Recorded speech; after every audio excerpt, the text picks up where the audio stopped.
I'm Dr. Tama Cathers, a small animal veterinarian. Today, I'm going to talk about my health journey through coronary microvascular dysfunction. It's a long story. It starts, maybe, in March of 2020 when my family got COVID. I got a host of signs. My daughter got some fatigue. My husband got almost nothing. During my illness of COVID, I didn't exercise very much, but I also didn't gain any weight. I had less control over my eating because I just didn't care during COVID. But once I started feeling better and exercising, I was also, managing what I ate so that I ate a healthy diet. So it was quite a surprise that once I started feeling better and became active, I started gaining weight. And I hadn't actually eaten anymore. Throughout the next year, I would keep gaining weight with exercise. That made no sense to me.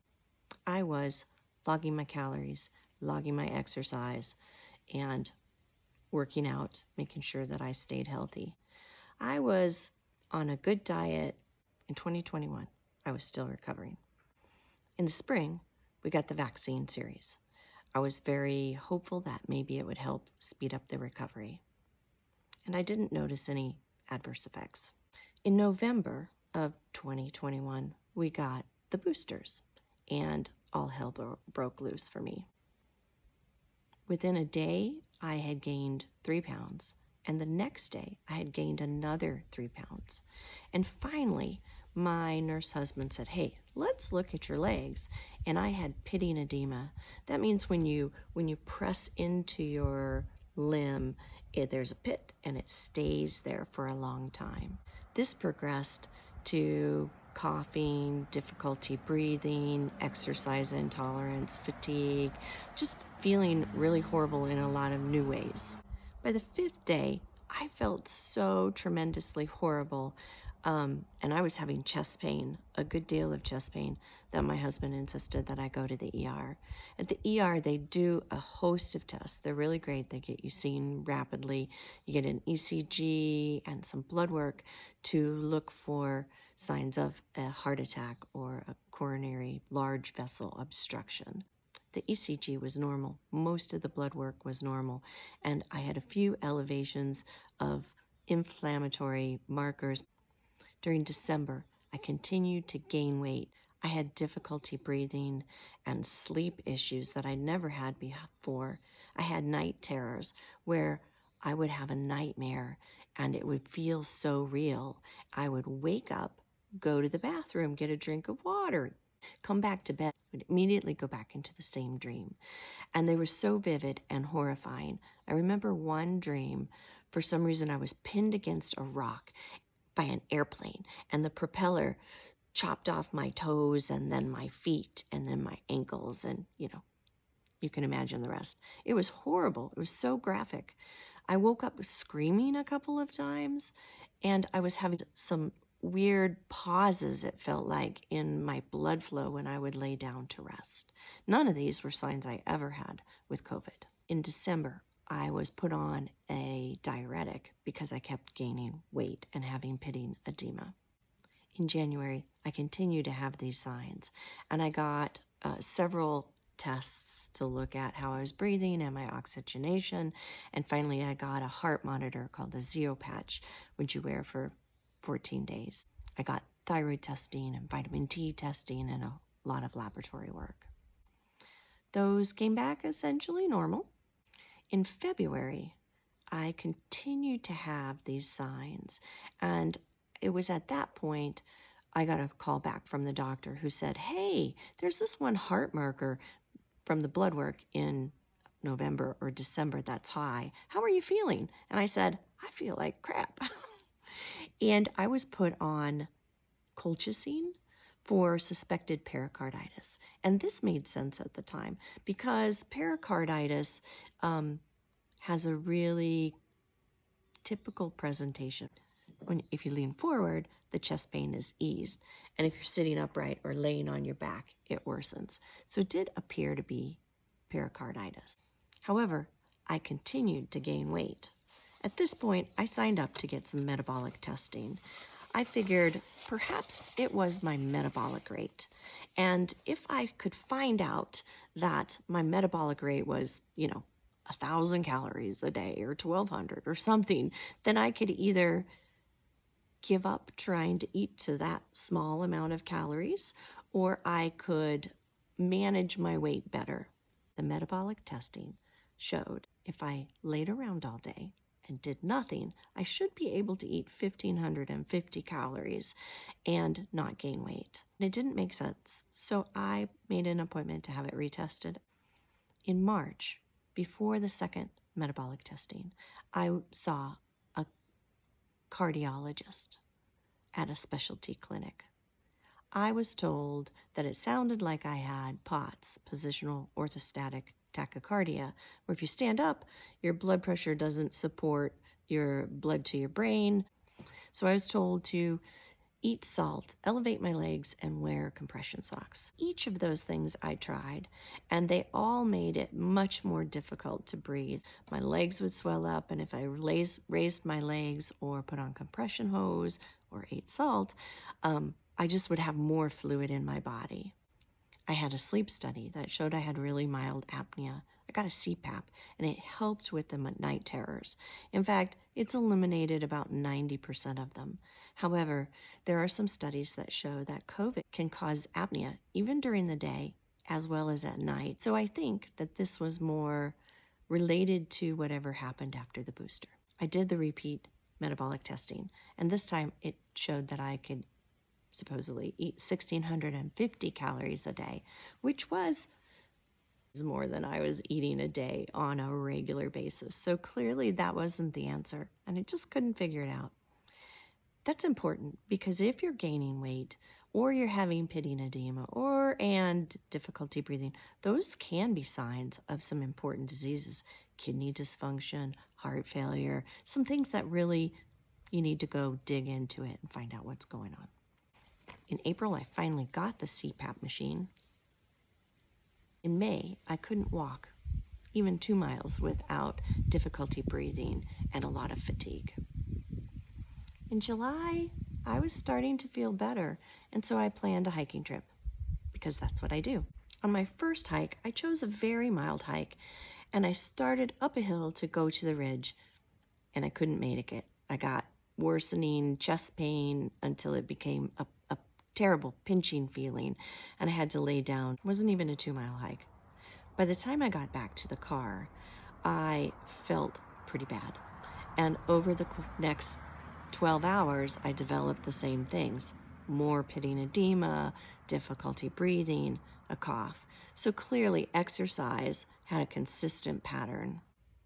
It took about a month to resolve, and then I was back to walking my 1 to 2 miles a day.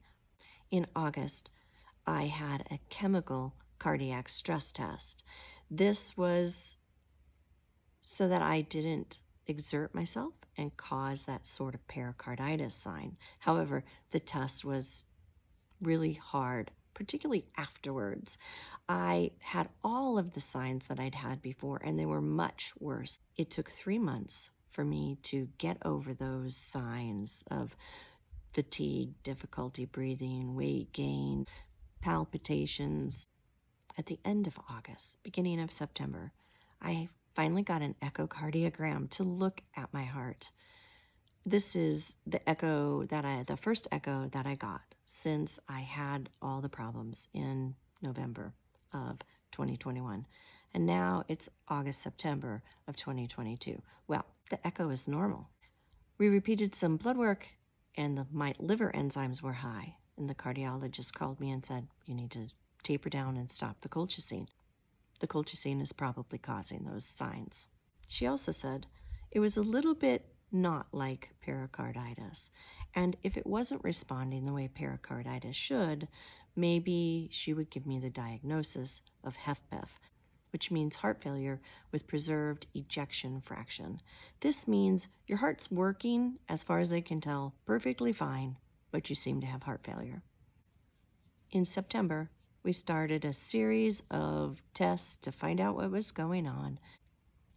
In October, I had a second pulmonary function test and a second set of chest x-rays. they were normal. And in December, we were fortunate enough to be able to go to Italy for Christmas. Italy has a lot of stairs, and at first, I couldn't make it up one set of stairs without taking a rest break. Within 3 days, I was able to make it up a whole set of stairs. And by the 4th day, I could make it up 3 or 4 sets of stairs. It seemed like I was able to increase my ability to exercise and to tolerate stress on my heart. In January, I had a long-awaited cardiopulmonary exercise stress test on a bicycle. I was worried because a bicycle doesn't make me have chest pain. Walking up an incline has always been the thing that's caused my chest pain, but that's how the test was done. The test came back essentially normal. I had other incidents of chest pain, and when I did something upsetting, and they resolved more and more quickly. It would take about a week to resolve. In April, I had an incident, I'm still not sure what caused it, that made everything get worse. I traveled on an airplane. While I was gone, I took 2-mile walks every day, sometimes a little more. Everything was working out fine. When I returned, I noticed that I would get chest pain more easily, and this developed over the course of 3 to 5 days to where I couldn't bend over and pull a weed out of the garden even if it was, in reaching height. A week from my return, I couldn't walk a mile.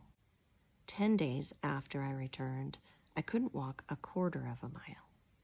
21 days after I returned, I couldn't go 100 feet. I couldn't go to the mailbox without chest pain. Finally, about 28 days, I couldn't get up from my kitchen table, which is basically in my kitchen, and go get a cup of coffee and come back without chest pain. I thought this was precipitously bad, and I really felt like I might be dying.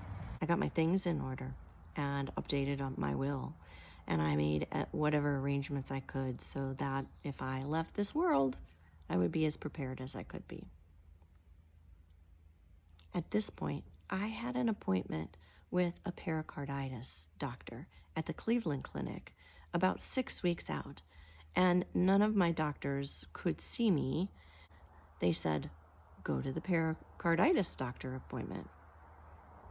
Clearly, this was pretty upsetting because I didn't know if I was going to make it to the pericarditis doctor. Fortunately, after about 28 days, the pain and disability started to recede. At the beginning of May, I saw a pericardial doctor. We repeated so many tests. I had a normal EKG. I had a normal heart ultrasound. I had normal chest x-rays, and I had tons of lab work, and they were all normal.